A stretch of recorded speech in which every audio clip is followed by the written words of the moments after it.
देश की सत्ता का रास्ता यूपी से होकर ही जाता है। 80 सीटों वाले यूपी में 57 सीटों पर वोटिंग हो चुकी है और अब लड़ाई पूर्वांचल में आ पहुंची है। पूर्वांचल में लोकसभा की 27 सीटें हैं।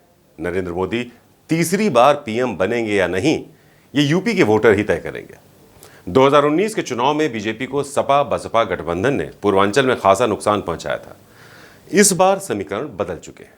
साइकिल को हाथ का साथ मिल चुका है तो हाथी अकेले मैदान में है। पूर्वांचल के रण में सीएम योगी की साख दांव पर है। योगी पूर्वांचल की राजनीति के पुराने और मंझे हुए खिलाड़ी हैं, जिनका सीधा मुकाबला अखिलेश यादव और कांग्रेस की जोड़ी से है। नमस्कार, मैं हूं संजीव चौहान। यूपी में अंतिम 2 चरणों में जिन 27 लोकसभा सीटों पर चुनाव होना है, उनमें से 24 पर बीजेपी और 2 सीट पर अपना दल और 1 सीट पर राजभर की पार्टी के प्रत्याशी मैदान में। वहीं सपा ने 22 सीट पर उम्मीदवार उतार रखे हैं तो 4 सीटों पर कांग्रेस के प्रत्याशी अपनी किस्मत आजमा रहे हैं। लेकिन बीजेपी की ओर से मोर्चा सीएम योगी आदित्यनाथ ने खुद संभाल रखा है। बीजेपी 2019 में मोदी लहर के बावजूद पूर्वांचल में अपना एकछत्र राज कायम नहीं कर पाई थी। सपा बसपा गठबंधन के चलते पूर्वांचल की आधा दर्जन से ज्यादा सीटों पर बीजेपी को मात खानी पड़ी थी और 27 लोकसभा सीटों में से बीजेपी 18 सीटें ही जीत पाई थी, जबकि 2 सीटें सहयोगी अपना दल जीतने में कामयाब रही। वहीं सपा बसपा का गठबंधन 7 सीटें जीतने में कामयाब रहा था, जिसमें 6 सीटें बसपा और 1 सीट सपा ने हासिल की थी। हालांकि सपा ने बाद में जीती आजमगढ़ सीट को गंवा दिया था। इस बार पूर्वांचल की सियासी लड़ाई में योगी आदित्यनाथ बीजेपी को जीत दिलाने के लिए धुआंधार प्रचार कर रहे हैं ताकि मिशन 80 के सपने को पूरा किया जा सके। वहीं अखिलेश यादव और राहुल गांधी ओबीसी कार्ड के भरोसे हैं और इसके जरिए एक बड़े वोट बैंक को साधने की कोशिश कर रहे हैं। बीजेपी जानती है कि कई ऐसे राज्य हैं जहां चाहकर भी 2019 जैसा प्रदर्शन नहीं दोहरा सकती। इसलिए जिन राज्यों में बीजेपी को गेन करने की उम्मीद है, उनमें यूपी पहले पायदान पर है। जैसे महाराष्ट्र में बीजेपी के लिए पिछला प्रदर्शन दोहराना थोड़ा मुश्किल है। कुछ इसी तरह का आलम कर्नाटक का भी है। वहीं राजस्थान में भी कहा जा रहा है कि बीजेपी 25 में से 25 सीटें इस बार शायद जीत ना पाए। ऐसे में बीजेपी को सबसे ज्यादा उम्मीदें यूपी से हैं। 2019 में बीजेपी ने यूपी की 80 सीटों में से 62 सीटें जीती थी।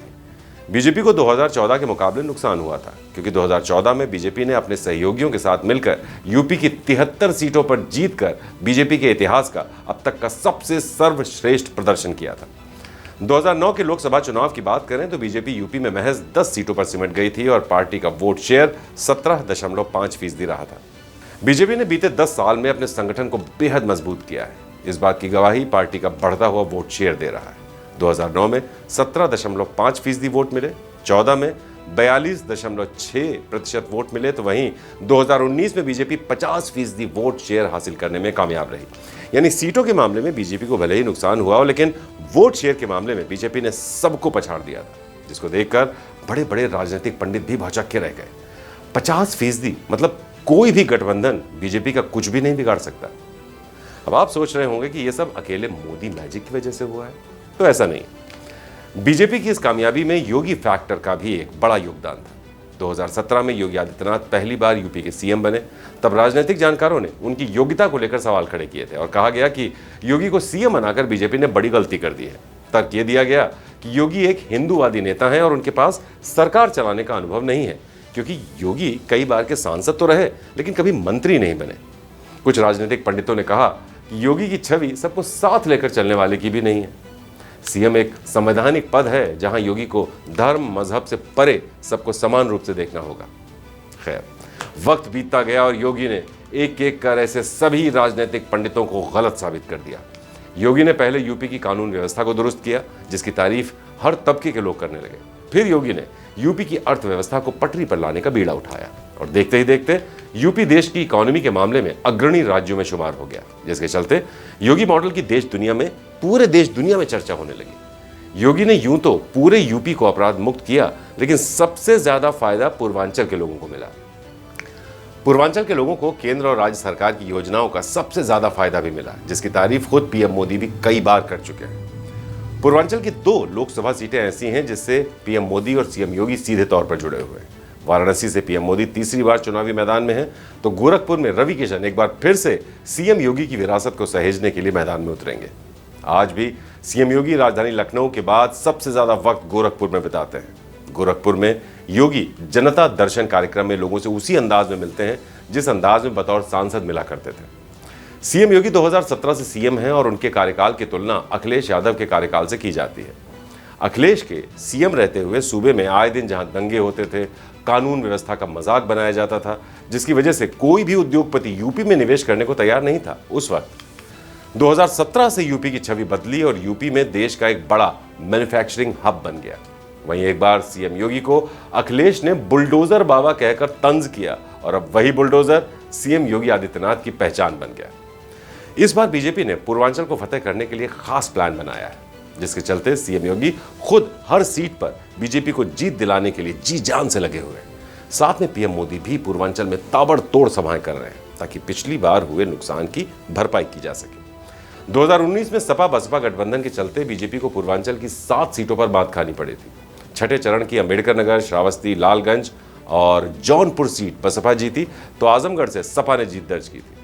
7वें चरण में गाजीपुर और घोसी सीट बसपा के खाते में गई थी। बीजेपी ने 2019 में पूर्वांचल की कई सीटें गंवाने के बाद अपनी रणनीति अब बदली है। बीजेपी ने ओम प्रकाश राजभर की सुभासपा, अनुप्रिया पटेल की अपना दल और संजय निषाद की निषाद पार्टी को अपने साथ जोड़ रखा है ताकि सोशल इंजीनियरिंग को साधने में कहीं कोई कमी न रह जाए। पूर्वांचल की सियासत ओबीसी के इर्द गिर्द सिमटी हुई है। माना यह जाता है कि इस पूरे इलाके में करीब 50% से ज्यादा ओबीसी वोट बैंक जिस भी पार्टी के खाते में गया, जीत उसकी होती है। 2017 और 2022 के विधानसभा चुनाव हो या फिर 2014 और 2019 के लोकसभा चुनाव, बीजेपी को पिछड़ा वर्ग का अच्छा खासा समर्थन मिला था, जिसके चलते केंद्र और राज्य की सत्ता पर बीजेपी मजबूती से काबिज हुई।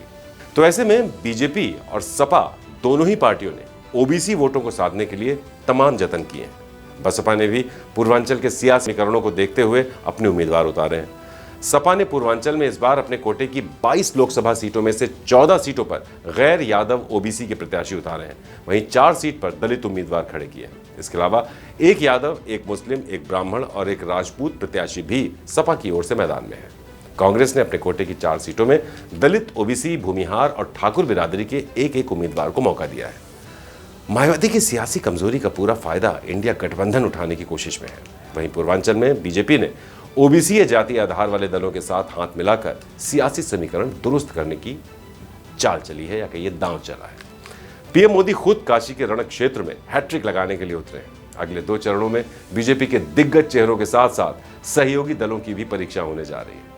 मिर्जापुर और रॉबर्ट्सगंज से अपना दल चुनाव लड़ रही है। वहीं घोसी में सुभासपा प्रमुख ओम प्रकाश राजभर अपने बेटे अरविंद राजभर को चुनाव लड़ा रहे हैं। बहरहाल पूर्वांचल की 27 सीटों पर असली परीक्षा योगी मॉडल की होने जा रही है। पूर्वांचल योगी आदित्यनाथ का गढ़ है, जहां निगाहें इस बात पर टिकी हैं कि कमल कितनी सीटों पर खिलेगा। ऐसे में यह देखना दिलचस्प होगा कि जातीय बिसात पर खड़ी पूर्वांचल की सियासी जमीन पर किसका पलड़ा भारी रहता है। तो फिलहाल आज इस खास पेशकश में इतना ही। फिर हाजिर होंगे आपके सामने किसी और मुद्दे के सटीक आकलन के साथ। अभी दीजिए इजाजत। नमस्कार। यूपी की हर खबर देखने और उनसे अपडेट रहने के लिए हमारे चैनल श्रेष्ठ यूपी को सब्सक्राइब और लाइक करें। साथ ही बेल आइकन को दबाना ना भूलें, जिससे हमारे हर वीडियो की जानकारी आप तक पहुंचती रहे।